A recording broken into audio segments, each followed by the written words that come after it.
Nike names Elliott Hill as CEO, replacing John Donahoe. New CEO in place for Nike. Now, let's be real, right? We all got some Nike. That's a brand that's been part of our life since the start. And Nike used to be this thing, right? I don't know what it was like before my time, right? I'm sure there was brands like Converse, Adidas, maybe Puma leading that charge of being this luxurious sportswear brand. Where if you're wearing this, not only are you fit, but you're also hot. And that's what Nike was. When I started growing up, if you wore anything other than Nike, people would, take a second look at your stuff. Adidas, people would let that go by. But when, those Big Bens came around, those Starburys, the Shaq, and these are a lot of shoes that I wore because they were affordable shoes. We'd go buy them from Payless, whatever store that sold Big Bens and Starburys. These are shoes I wore, and boy, did I get flamed for that shit. And then you get some Nikes. Ooh, you get some Nikes, and then you get some socks. Oh shit, maybe I should put the black socks under my white socks and then have that little bit of black showing on top of the white socks. Ooh, now I'm double socking. Okay, next comes the elite socks. Ooh, shit, I gotta have every single colorway of these. Nike was that brand. And then you stack on top of it. Now I got the windbreaker jacket. Now I got the sweats.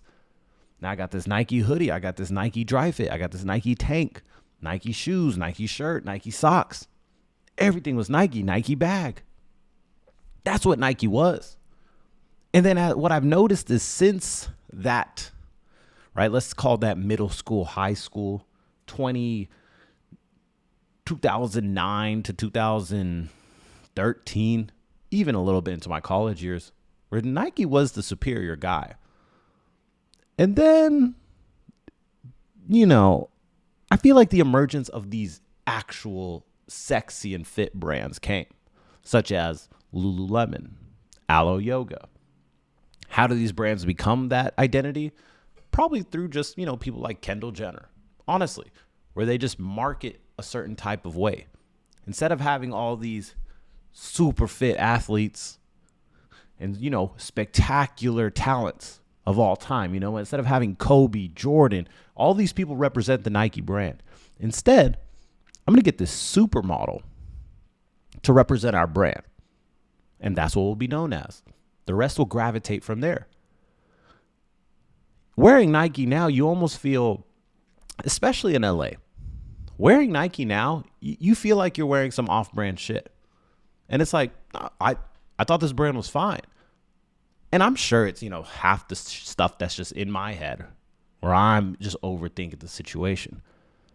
But when you see someone with the Nike fit on, when was the last time you thought, oh, nice fit?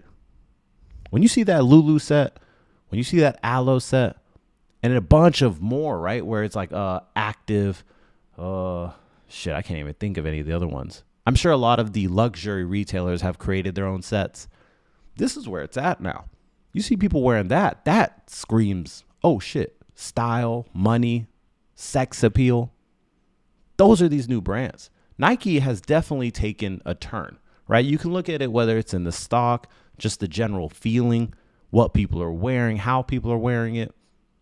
And then you also see it in the kind of, trying to be sensitive about how I say this,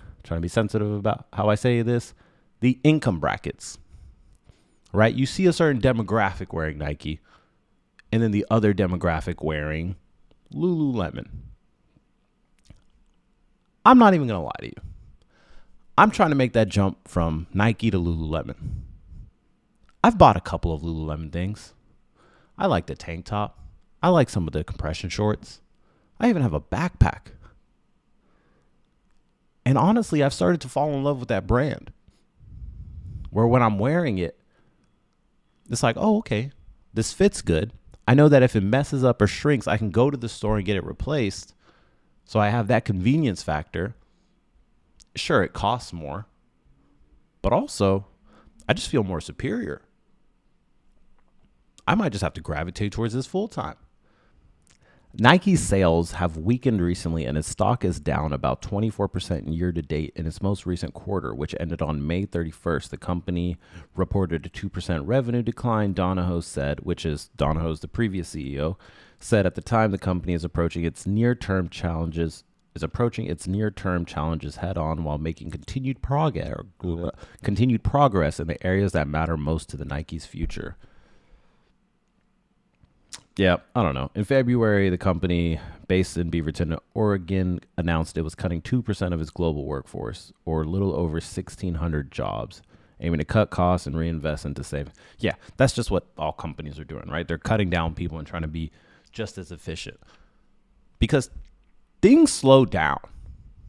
The growth never stays at the same rate. But companies don't see that, right? They don't know when they're about to cap out. And I feel like Nike has reached that part of the curve where they can't pass that ceiling. Something else has to happen, right? Something else has to reinvigorate this brand. But what do? Apparel's, okay, cool. Outside of apparel, you have the best celebrity, like the best foundation of celebrities behind the brand. Okay, that's not doing anything. Now I have all these competitors that are seen as a luxury good over mine. I'm just a basic sportswear brand now. Don't get me wrong. I'm sure Nike still has the most money on hand compared to any of these brands, right? They're still technically probably a top brand. But, right, they got to keep going up or they're going down. So this whole thing is so interesting. And then in addition to that, the new person that has been named CEO, Elliot Hill, the dude started as an intern at at Nike. He was an intern. And then if you go, I've seen some screenshots of his job profile on LinkedIn where it's just job after job after job. This dude slowly moved up. And then he became the CEO. He became the CEO from being an intern. That's some legendary shit. I guarantee you he wasn't surfing in Bali, hiking mountains, visiting different countries while he was working. That fool was in the lab. That fool was grinding 30 something years at the same company to lead you to be the CEO.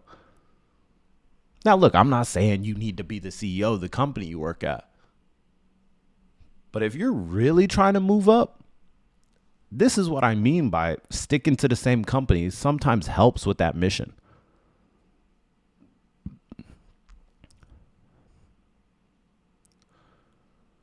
Overall for the Nike brand, I don't know,